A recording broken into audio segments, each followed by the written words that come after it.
Bueno, señores, un placer compartir nuevamente feedback con todos ustedes. Vamos a desarrollar muchos temas económicos, pero ante todo, quiero que repasemos lo que pasó en la semana. Primer tema, el cambio del diseño de los billetes. De los animalitos pasamos a los próceres. Más allá de la discusión del tema y demás, que se metió la política, como siempre, hay una cuestión que hace a la economía. ¿Sabían ustedes que los billetes de menor circulación, más allá que tienen un valor bajísimo en términos de intercambio, en términos de dólares? Por ejemplo, el más alto, el de 1.000 pesos, no llega a 5 dólares, ¿sí? Esta característica, si quieren, depende del mercado, pueden decir que sí, que está en esos valores. Pero tiene un alto costo logístico los billetes de 20 pesos, los de 50, los de 100 pesos. Incluso los bancos te cobran por darle cambio a los comercios. Primer dato, el cambio del diseño de los billetes y no replantearon el hecho por qué no hacemos billetes de 5.000 pesos, de 10.000 pesos, de 2.000 pesos. Y para hacer una comparación, los horneros, o sea, aquel billete de 1.000 pesos, es el 64% de la circulación de dinero que hay. Hay aproximadamente 1,5 millones de billetes de esos horneros. Pero tal vez te perdés con los números. Imagínate una pileta de natación olímpica llena de billetes. Bueno, no solamente esa, media pileta más, o sea, una pileta y media con los billetes de los horneros. Primera reflexión, ¿por qué no se hacen denominaciones de mayor valor? Con esto no vas a frenar la inflación por más que cambies el billete y pases a billetes de 2.000, 5.000 pesos y o 10.000. Otro de los temas de la semana está vinculado con el tema de impuesto a las ganancias. Impuesto a las ganancias donde se lo ve a Sergio Massa dentro de la coalición de gobierno presionando a Martín Guzmán para que suba el mínimo imponible. Para ser preciso, al día de hoy no pagan impuestos a las ganancias aquellos que tienen una remuneración bruta de 225.937 pesos. ¿Qué fue lo que pasó? Cuando se hizo la modificación de la cuarta categoría, de 2,5 millones de trabajadores que pagaban impuestos a las ganancias, se redujeron 1,5 millones, pasaron a pagar 900.000. En el término de 2 meses, con la inflación, 100.000 personas más están pagando impuestos a las ganancias en la cuarta categoría. ¿Qué es lo que pide Sergio Massa al ministro de Economía? Le está pidiendo que este monto de 225.000 pase a 265.000 pesos. Sin embargo, de distintas autoridades técnicas del Consejo Profesional de Ciencias Económicas, distintas consultoras impositivas, dice que tiene que estar alrededor de 300.000 pesos. Y seguimos con los temas de las semanas. Retenciones sí, retenciones no. Desde la semana pasada, cuando el presidente de la Nación, en una entrevista a un periodista de Radio Con Voz, me refiero a Ernesto Teneman, menciona que una herramienta para desacoplar los precios son las retenciones. El mismo día, a la tarde, el ministro de Agricultura dice, bajo ningún concepto vamos a aplicar retenciones. El día lunes de esta semana, o de la semana que pasó, salió Horacio Rodríguez Larreta, candidato presidencial, a decir, busquemos alternativas más inteligentes para desacoplar los precios, no recurramos a las retenciones. Obviamente la palabra retención genera una erupción por parte del sector agropecuario. Sabemos muy bien que tiene que haber algún tipo de instrumento que permita desacoplar los precios. Hay una serie de oportunidades que la vamos a mencionar hoy con Miguel Ponce, economista, especialista en comercio exterior, vinculado con lo que pasó con la República de India. India, 1.400 millones de habitantes, ¿sí?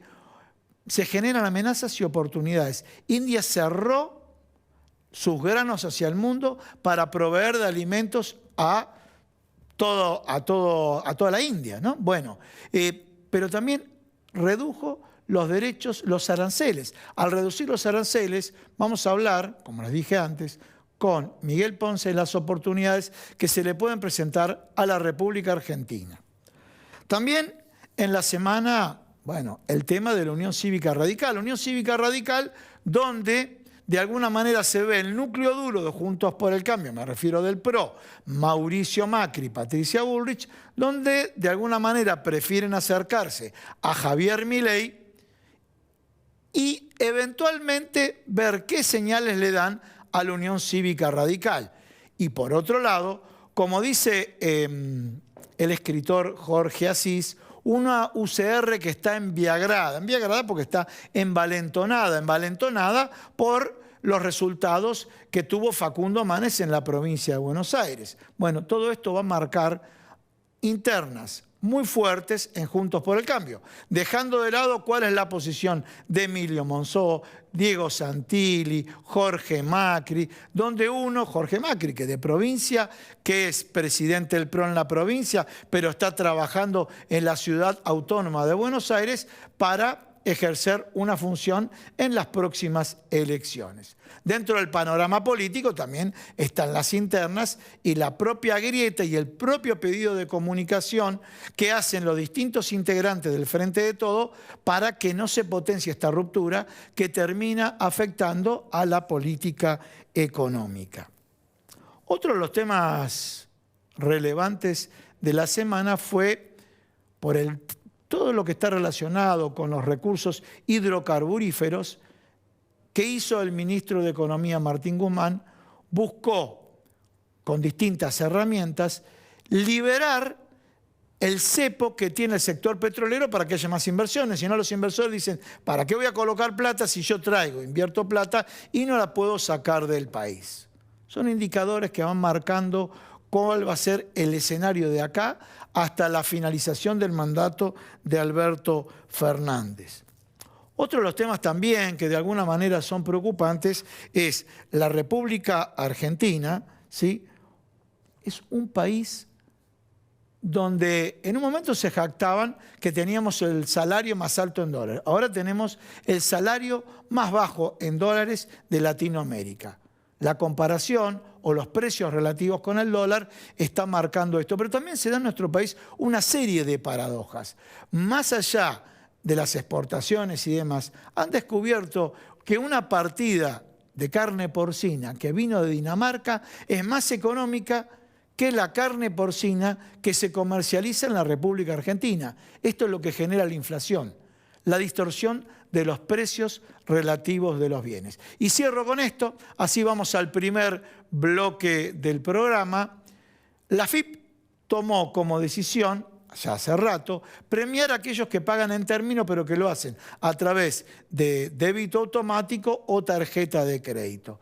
Lo que se llama en el mundo es el scoring. Aquellos que han pagado en tiempo y forma gozan de este beneficio. Bueno, este fue el resumen de lo que ocurrió en la semana, pero ahora sí, vamos de lleno al primer bloque.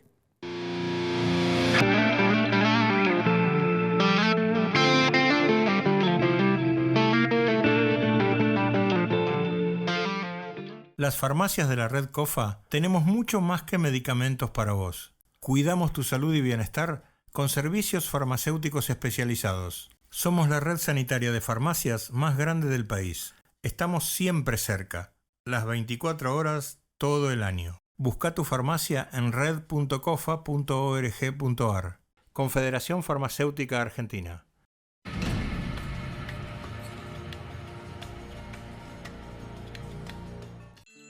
Atilra es artífice de un proyecto solidario, colectivo y social. Es una realidad que crece, se desarrolla, vive y se multiplica, pero sobre todo permanece en el tiempo. Atilra, más de 70 años sembrando de sueños el camino.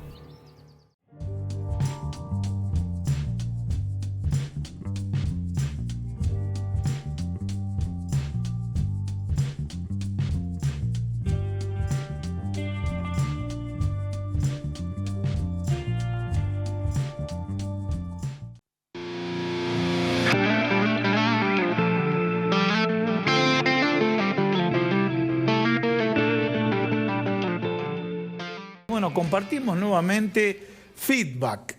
y como su nombre lo indica, vamos a hacer esta retroalimentación en el bloque económico, en el momento económico. A ver, interrogantes que nos hacemos. Cambió el secretario de Comercio Interior, pasó Guillermo Hahn, y en el momento del nombramiento, mi primera pregunta, mi primera reflexión, tiene un currículum realmente excelente en materia económica, y mi pregunta era, desde la macroeconomía. Mi segunda pregunta es, ¿conoce la microeconomía?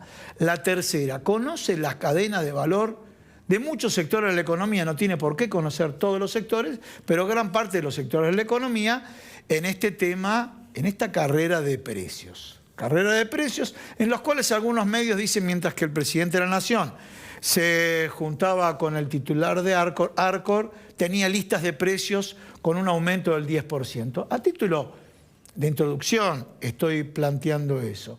Por otro lado, temas muy importantes, amenazas y oportunidades, a lo que te enseñan a vos en la facultad y demás. Fíjense ahora cuando tengamos la entrevista con Miguel Ponce, a ver si ya lo estamos viendo en cámara. Ahí, Miguel, muchas gracias. Alegría, Gustavo, de estar con por venir al programa. Por favor. Miguel, India, el tema de India. ¿Sacan los aranceles? Claro. Así, con este lenguaje sencillo, señor. Sacan los aranceles y la primera pregunta es, salió en Twitter a decir, señores, puede ser una luz verde, utilícenla y te cedo la palabra. Sí, yo creo que lamentablemente por lo que origina estas oportunidades, que es la guerra a partir de la invasión, ¿no es cierto?, de Rusia y Ucrania, de lo que no nos podemos alegrar, pero hay que reconocer que se empiezan a abrir oportunidades. Con alguna, diríamos, definición de algo que en Argentina casi no lo escuchamos hablar, pero que en otros lugares del mundo es clave. La palabra soberanía alimentaria. Bien. Nosotros no tenemos ese problema. ¿Por qué? Porque se supone que siendo 44, perdón, ahora 47 nos ha dicho el censo, millones de argentinos, producimos alimento para 10 argentinas prácticamente, no deberíamos tener ese conflicto de soberanía alimentaria. Siempre decimos, en Argentina el hambre es un crimen, ¿no es cierto? Pero otros lugares, digo la India, digo Vietnam, digo Rusia y algunos otros más. Rusia cerró, ni bien empezaron estos conflictos, perdón, antes de que empezara el conflicto, cuando estábamos empezando a moverse el mundo post-pandemia, a recuperar los niveles de actividad a nivel internacional, cerró el tema de su exportación de trigo. Vietnam cerró la exportación de arroz. La India también tiene problemas para alimentar esa. Entonces, ¿qué plantea? Bueno, por un lado, cierre, pero por otro lado, necesitan importar esencialmente girasol y soja. En el caso nuestro, vamos a poder aprovechar esto en términos precio y cantidades, pero limitadamente. Claro. ¿Por qué limitadamente? Y pues estamos así, a ver. Estamos produciendo, yo diría, 800.000 toneladas del tema girasol y India nos está pidiendo 2 millones. Claro. O sea, ellos bajan aranceles hasta cubrir esa necesidad que tienen. Por lo tanto, digo, ¿quiénes lo van a aprovechar? Argentina desde ya, Brasil, Estados Unidos. Esto implica más precio, más competitividad. Estamos hablando, comentémoslo a la gente, 1.400 millones de habitantes, ¿no? 1.400 millones, claro. Sí. Después de China es el primer sí. país.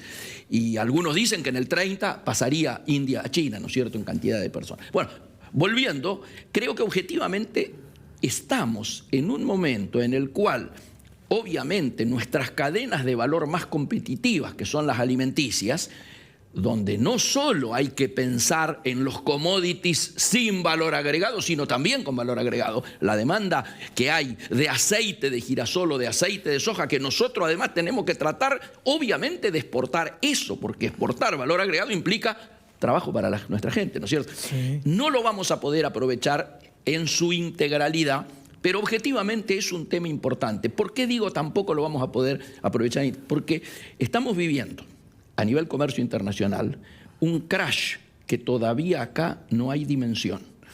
El hecho de que China tenga esta política COVID-0 ha hecho que en estos momentos su principal puerto, para que tengas idea, yo estuve muchas veces allí, Shanghái. Sí.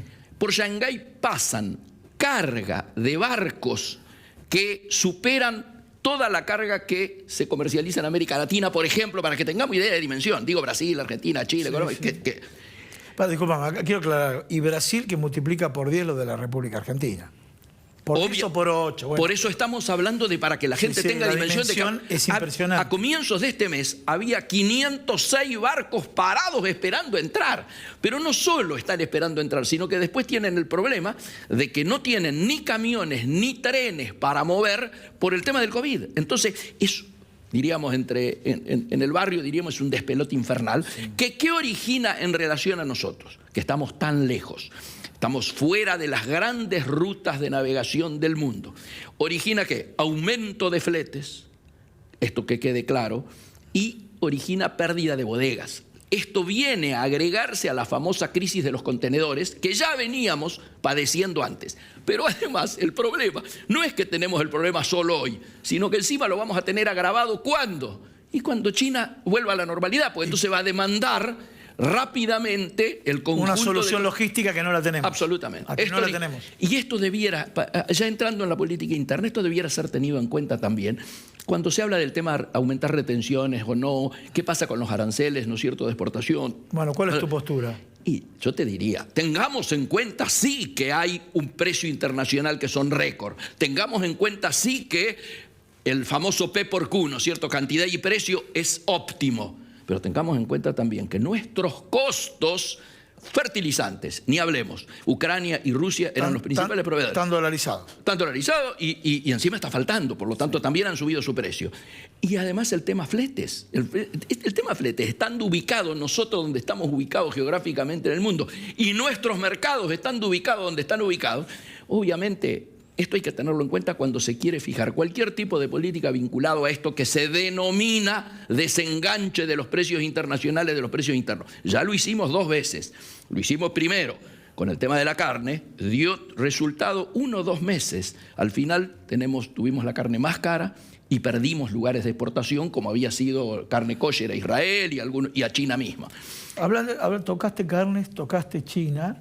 Y también China, con este tema de política COVID-0, restringió el tema de esos cortes, llamarlo así, esos cortes económicos que compraba la República Argentina. Otro problema también vinculado a exportación de carnes. Totalmente de acuerdo con vos. No solo eso. Acaba de salir ayer Banco Mundial y creo que en el World Economic Forum ya han cambiado el pronóstico de crecimiento del año, que iba a estar entre 4,5 y 5, lo han bajado casi 2 puntos. Andaría entre 2,5 y 3 el de crecimiento, o sea, de recuperación de la economía a nivel mundial. Por lo tanto, estamos entrando en un proceso, no diría recesivo, pero sí de estancamiento, con alta inflación a nivel internacional. Obviamente nosotros tenemos este tema ampliado en la Argentina. Claro, sí. Nuestro horizonte claramente es de esta inflación. Hoy por hoy no lo notamos. Hoy vos vas a las rutas y nunca te habrás cruzado con tantos camiones, etc. Hay actividad, hay movimiento. Hay movimiento. Creo que tiene un límite porque la falta de dólares... Yo te digo, vamos a combinar, ¿no? Porque estás hablando de la macro, el comercio internacional. A donde vas, a un café, al peluquero, a cualquier lado, te dice, hay laburo, pero la plata no alcanza. Total acuerdo. Y está relacionado con lo que vos decís, ¿no es cierto? Sin duda. Sí, ves camiones, ves circulación y sin embargo tenemos un problema de actividad económica, ¿no? Por supuesto que sí, digámoslo también, y esto en el comercio exterior lo vemos de manera creciente, el proceso de concentración de la economía hace que cada vez haya menos ricos, pero sean cada vez más ricos, y haya cada vez más pobres que son más pobres todavía. ¿Fenómeno global? ¿República Argentina? No, global. Acaba de salir un informe en el World Economic Forum, en Davos antes de ayer, donde una organización, Oxfam, que estudia estas cosas, estudia la distribución de la riqueza a nivel mundial, dice que durante la pandemia aparecieron por año 580 multimillonarios más, mientras caían a la pobreza en ese mismo tiempo 1.000 millones de personas. Tremendo. Terrible. Esto es uno de los temas que cuando se habla a futuro, todos hablamos de la necesidad de desarrollo, de la necesidad de programas estables, de programas antiinflacionarios, programas que no sean recesivos, pero muchachos, hay que meter sobre la mesa también el tema de la distribución, ¿no es cierto? Bien, entonces, metiste el tema de la distribución, hablamos de economía, dimos los datos duros, le buscamos ablandarlo con los temas de la calle, pero vamos a la política. Claro, desde el gobierno dicen, buscamos desacoplar los precios. Vamos a estudiar, si vivimos en el exterior, decimos, bueno, un productor de alimentos, tiene lógica. Después vamos a la historia de las retenciones y todo el tema. Por otro lado, de la oposición dicen, bueno, no utilicen como herramienta las retenciones, busquen una alternativa más creativa. Algunos propusieron, se arriesgaron a decir, bueno, algo parecido a la tarjeta alimentar, descontar el IVA cuando... Correcto. Bueno, subsidiar la demanda y no la oferta. Bien. ¿Por qué? Entonces vamos a la política. ¿Por qué conviene más subsidiar la demanda y no la oferta? Yo creo que en la medida en que no haya las reformas estructurales que se plantean como necesarias, en la medida en que no haya dentro de esas reformas una reforma impositiva que obviamente levante, quite presión sobre el trabajo, sobre el empleo, sobre la producción, sobre el consumo, sobre el comercio exterior también, en la medida que estas reformas no se hagan, tenés que buscar estas soluciones de compromiso que no siempre son eficientes. Yo creo que el gran error del gobierno hasta ahora, y tengamos en claro que acaba de cambiar el secretario de Comercio. Ahora hablamos de ese tema. Sí, señor. Es haber insistido en querer corregir los problemas de la macro operando sobre la micro. Hasta ahora eso no le ha dado resultado y cualquier plan que mires, el descuidar precios descuidados, cualquiera, los cepos, frenar las exportaciones, todo tipo de operación sobre la micro termina sin resolver la macro. La macro es la inflación. Y en ese marco también hay que ser muy precisos. Bueno, ¿cómo la ves vos? ¿Como un fenómeno monetario únicamente? No. Yo en eso coincido con el ministro, obviamente, pero sí, dentro de esa multicausalidad hay algunas cuestiones que son más importantes que otras. El proceso de emisión que vivimos para el plan platita, ¿no es cierto?, de las elecciones entre las PASO y las generales, todavía lo estamos pagando. Y entonces, la mirada también que hay que hacer es, cuando hacemos el acuerdo con el fondo, ¿no sabíamos que ese acuerdo era inflacionario? Y ahora que está terminando esta semana la primera revisión del fondo mixta, ¿no?, in situ y a distancia, ¿qué te pide el fondo? Te pide 3 medidas y básicamente las 3 son inflacionarias. La primera que te pide, ¿qué es? Tasas activas, para tratar de evitar que la gente se vaya al dólar y siga en pesos. Tasas activas es que vayan por arriba de la inflación. Comentemos a la gente, pide que suba la tasa de interés. Te sale más caro a vos refinanciar la tarjeta, por ejemplo. Si andas con problemas. Y obviamente los empresarios... El crédito. El crédito. Seguro. Segundo asunto. Te piden que, por supuesto, como todos sabemos, y no es un secreto para nadie, que el año pasado, mientras la inflación estaba casi en el 55, el proceso de devaluación del peso frente al dólar no llegó a 22. Estamos hablando de que el fondo te dice, no, así no vas a poder recomponer las reservas en el central. Es necesario que el famoso crawling peg, es decir, el proceso de devaluación diario del Banco Central para el dólar oficial, se acelere y te piden que vaya por arriba de la inflación, es decir, que achique.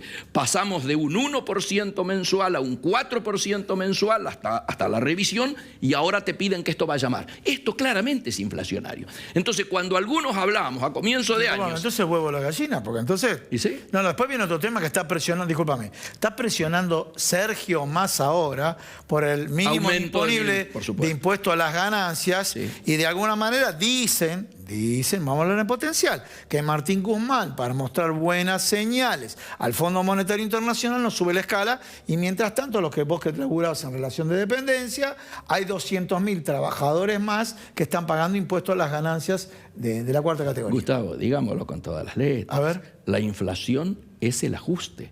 El ajuste es la inflación. ¿Quiénes son los que más sufren cuando está el tema inflacionario? Obviamente los más débiles. Claro.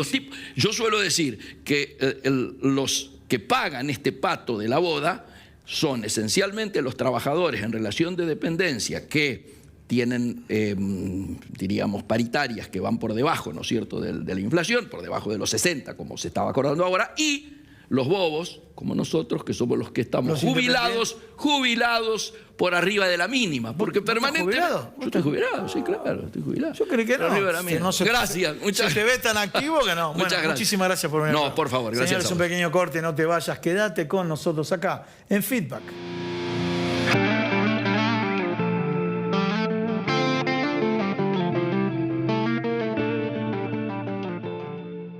Las farmacias de la red COFA tenemos mucho más que medicamentos para vos. Cuidamos tu salud y bienestar con servicios farmacéuticos especializados. Somos la red sanitaria de farmacias más grande del país. Estamos siempre cerca, las 24 horas, todo el año. Busca tu farmacia en red.cofa.org.ar. Confederación Farmacéutica Argentina.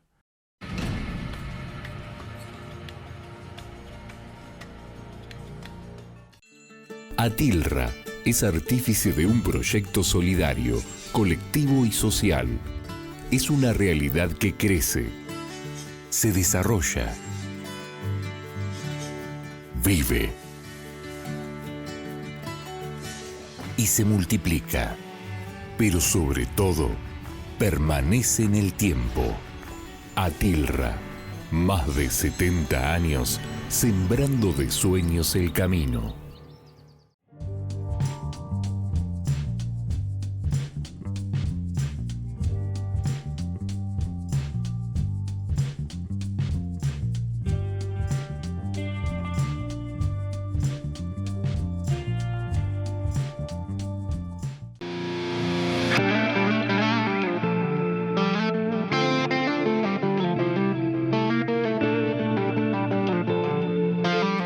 Bueno, señores, cerramos el programa del día de hoy. Un placer haber compartido con todos ustedes. Ahí tenemos el Instagram. El primero, a ver si tenemos el Dido Llaga Periodista, y tenemos Feedback en Metro. Todos aquellos que se quieren contactar con nosotros lo pueden hacer a través de estas vías. Desde ya, un placer compartir con ustedes, y en Metro también nos vemos en Mercado por Expertos. Hasta la semana que viene.